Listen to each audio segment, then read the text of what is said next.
preocupación está generando la aparición de la variante XBB.1.5, una nueva cepa del COVID-19 considerada altamente contagiosa y que procede esta vez desde Estados Unidos, no de China, detectándose ya en cerca de 70 países. Queremos conversar más sobre esta nueva variante. Nos acompaña para esto Claudia Saavedra, microbióloga de la Universidad Andrés Bello y vocera también de la Sociedad de Microbiología de Chile. Muchísimas gracias por estar con nosotros y bienvenida.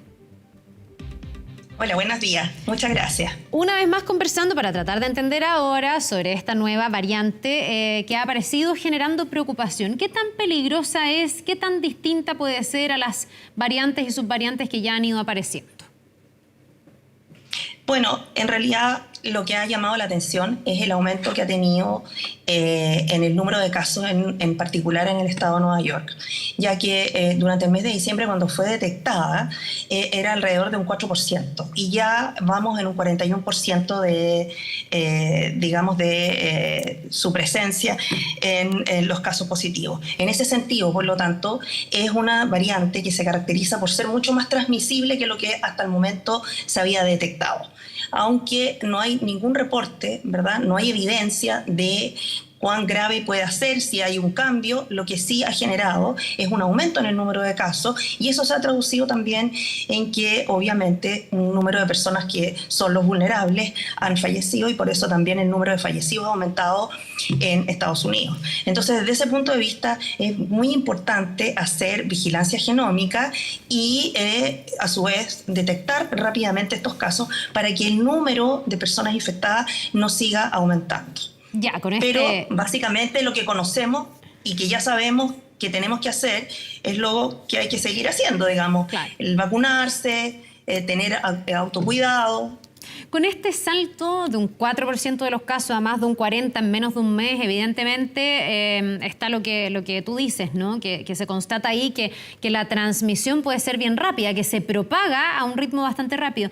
Pero no sé si todavía se puede concluir si es más grave, menos grave, igual de grave, si se comporta más o menos como las variantes y subvariantes que ya hemos conocido.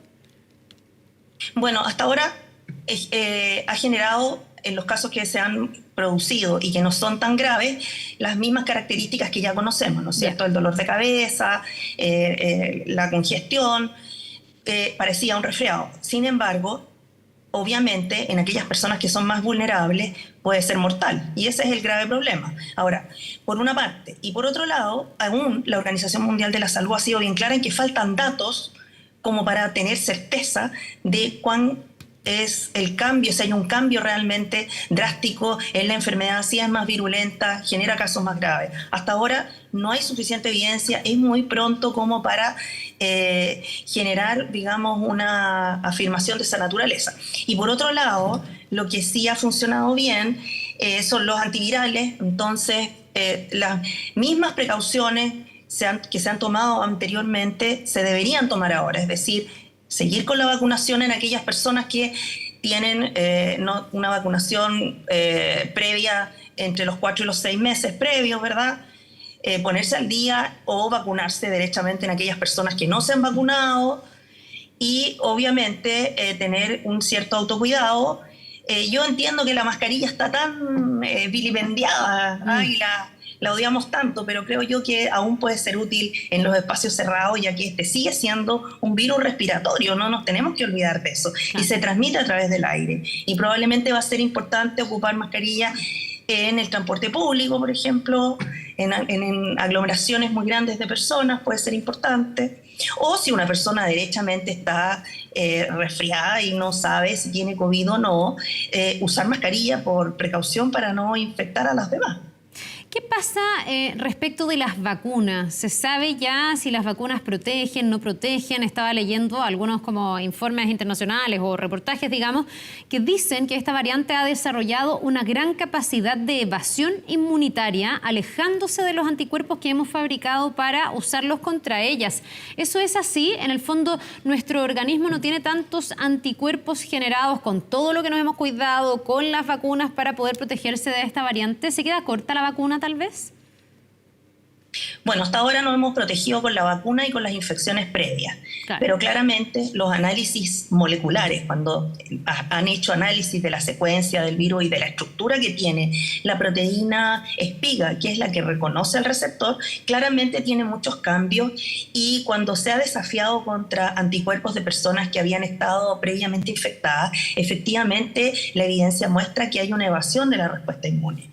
No obstante, de todas maneras, el estar vacunado protege de tener la enfermedad.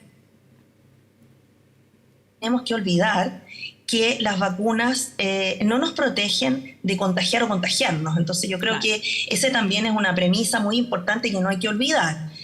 Entonces, hasta ahora, la herramienta que tenemos es precisamente esta vacuna bivalente que en nuestro país al menos se ha aplicado hasta los mayores de 60. Sí, el problema y lo que han venido alertando algunos durante estos últimos días, exautoridades, expertos en salud, es que todavía las tasas de esa vacunación son bien bajas para el objetivo, que debería ser tener un 80% de la población riesgo vacunada, y estamos hoy día en torno al 20%. Entonces muchos se preguntan si no hay un relajo frente a estas, además, amenazas de variantes y nuevas subvariantes, y si no hay que acelerar un poquitito del tranco para poder tener, sobre todo a las personas prioritarias, vacunadas, para que no nos pille mal parados estas variantes y subvariantes. No sé qué mirada tienes, Claudia, de eso, o si está bien ponerse como meta, como lo hablé también esta semana con el subsecretario de Salud, el invierno, que para el invierno el 80% de las personas estén vacunadas.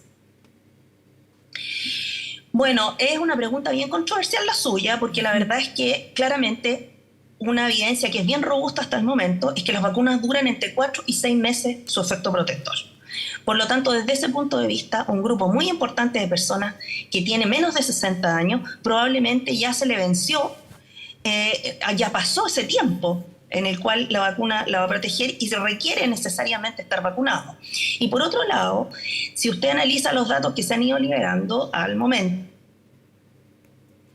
de un seguimiento tan exhaustivo de los casos positivos, y como además está la variable de que mucha gente usa un test de antígeno que puede no siempre ser tan eficiente, pero considerando eso, hay un número de casos y de reinfecciones en nuestro país importante. Por lo tanto, es una pregunta bien controversial, porque efectivamente tenemos que llegar al invierno protegido, pero por otro lado, si no estamos protegidos ahora, que estamos saliendo recién de las fiestas, ¿no es cierto?, de fin de año, del año 2022, y que está comenzando las vacaciones, donde hay movilidad de personas, donde ya vimos con experiencias en años previos que aumentan los casos en aquellos balnearios, por ejemplo, fue clásico el ejemplo de Coquimbo. Entonces, desde ese punto de vista, esperar al invierno a lo mejor es demasiado tarde.